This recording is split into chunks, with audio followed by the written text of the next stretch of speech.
O Senhor esteja convosco. Ele está no meio de nós.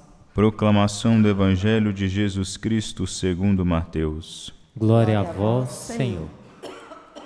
Naquele tempo disse Jesus aos seus discípulos: Nem todo aquele que me diz Senhor, Senhor, entrará no reino dos céus, mas o que põe em prática a vontade de meu Pai que está nos céus.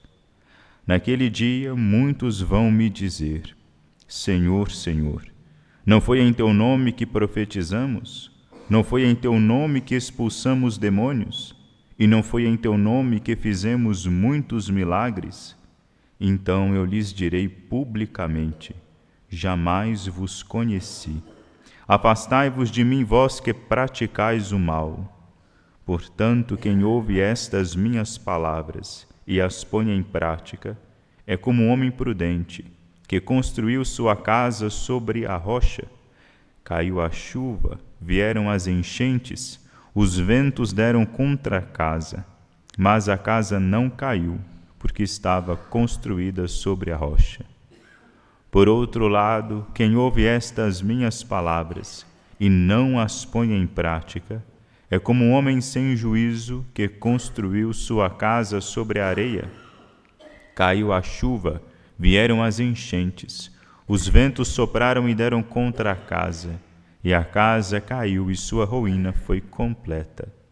Quando Jesus acabou de dizer estas palavras, as multidões ficaram admiradas com seu ensinamento. De fato, ele as ensinava como quem tem autoridade, e não como os mestres da lei. Palavra da salvação. Glória a vós, Senhor. Caríssimos irmãos e irmãs, nós estamos diante de palavras fortes, pronunciadas por nosso Senhor Jesus Cristo, não é? Ontem ele falava da boa árvore, né, que produz frutos bons, e da árvore ruim, que produz frutos maus, dizendo que todo aquele, sendo bom ou mau, será reconhecido pelos frutos. Mas aí fica um outro problema, não é? Como é que nós então podemos nos considerar bons ou maus? Então se o fruto que eu produzo é um fruto bom, isso é possível, né? Nós podemos produzir frutos bons. Então, já que aquilo que eu produzo é bom, isso quer dizer que eu sou bom? Mas não foi o próprio nosso Senhor Jesus Cristo que, quando conversara lá com o jovem rico diz para ele: bom mestre. Ele vai dizer: por que me chamas bom, se só Deus é bom? Como é que nós vamos poder nos outorgar este adjetivo, nos considerarmos bons, sendo que o próprio Senhor disse que só Deus é bom? O segredo aqui está nessas duas informações, não é? Só é bom, verdadeiramente bom, só produz frutos verdadeiramente bons se de alguma forma essa pessoa estiver unida a Deus. Porque nesse evangelho que ele vai falar do fruto bom, da árvore boa e da árvore má, ele vai dizer sobre a videira. Ele vai dizer que o ramo que dá fruto é aquele ramo que está grudado, faz parte da videira.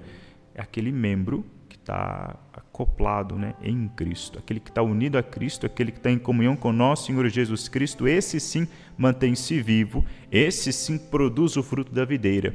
Então a árvore boa, que produz bons frutos, é aquela árvore que está ali plantada à beira do rio, né, que é vicejante, é forte, é vistosa, bonita, saudável, não por mérito seu, mas por mérito da água, de onde ela puxa ali os nutrientes que aquele rio traz para ela, a água, enfim, que a mantém viva.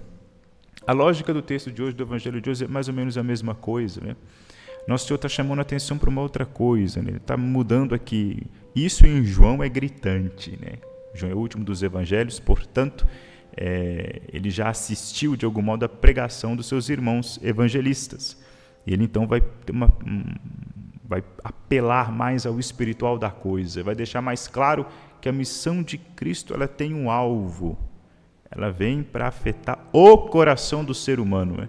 No Antigo Testamento tudo era muito material, tudo era muito maravilhoso, estrondoso, era muita guerra, era muito fenômeno, era terremoto, era nuvem abaixando, era fogo, era um mar abrindo, eram coisas admiráveis. E não podemos dizer ser prepotentes e dizer que essas coisas não aconteceram. Quem diz que não aconteceu? Como é que podemos ser Porque os homens de hoje, como não têm fé, nós não temos fé mesmo, olha para essas coisas com deboche. Vai achar 1 milhão de... Se Deus ele é todo poderoso, se eu não sou hipócrita quando eu creio que Deus é todo poderoso, por que quando Deus é todo poderoso não pode produzir fenômenos extraordinários, né? Por que então ele não realiza mais? Porque no Evangelho está claro que houve uma mudança. Houve uma mudança de atuação. O maior sinal, o maior milagre aconteceu, foi nos enviado o profeta. Ou seja, o próprio Deus em pessoa se fez um profeta. O próprio Deus se encarnou, o próprio Deus se fez homem, para em vez de fazer com que tenha terremoto, o mar se abra, com que aconteça coisas extraordinárias agora dentro de nós. Claro, nosso Senhor realizou milagres, Ele fez milagres para nos convencer, mas tudo isso para chamar a atenção para o nosso interior. Por isso Ele vai dizer: nem todo aquele que me diz Senhor, Senhor, entrará no reino dos céus. Isso aqui é tremendo, essa fala aqui de nosso Senhor Jesus Cristo. Porque não significa que nós, por termos uma exterioridade religiosa, significa que nós obtivemos a salvação.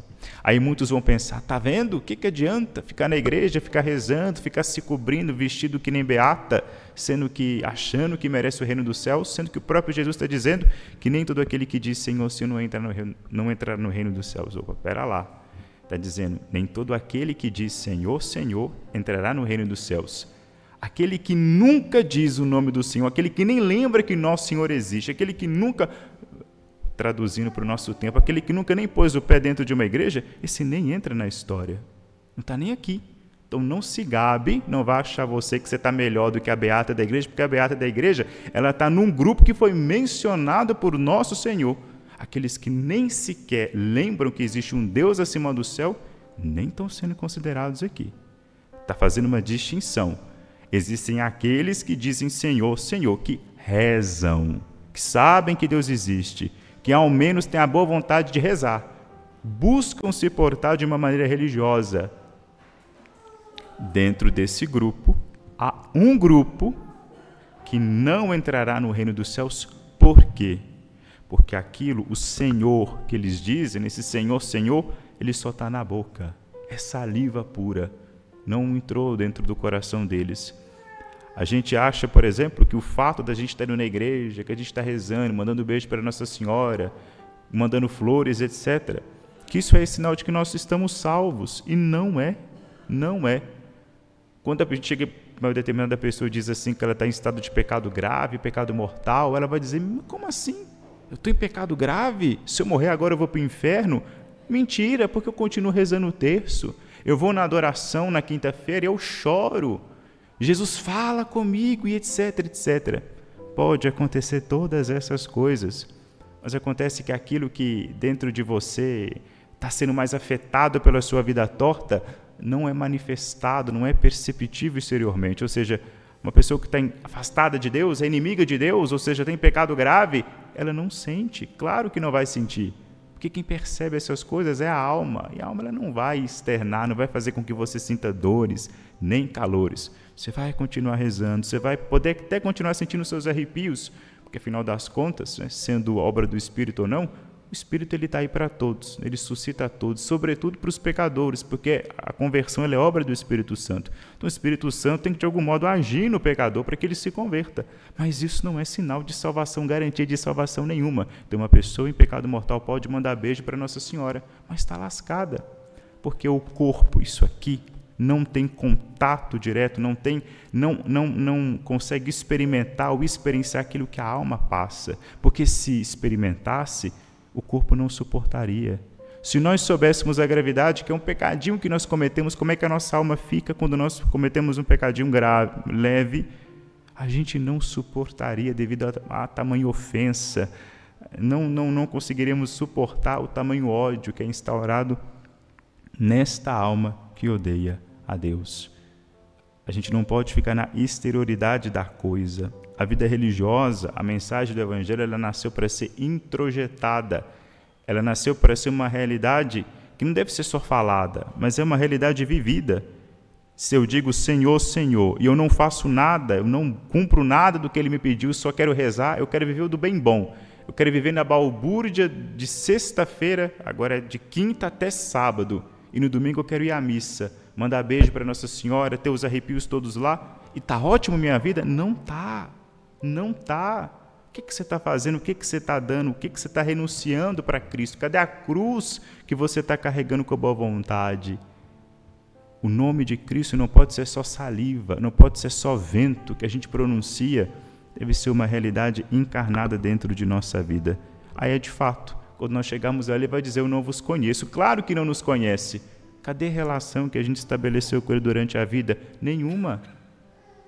Quando chegarmos lá no céu, todo o sonho de qualquer um é que nós sejamos recebidos ali com muito bom grado, como um amigo recebe outro amigo. Mas como é que eu quero ser recebido por Cristo como se eu fosse amigo dele, sendo que nessa minha vida toda eu fugi dele?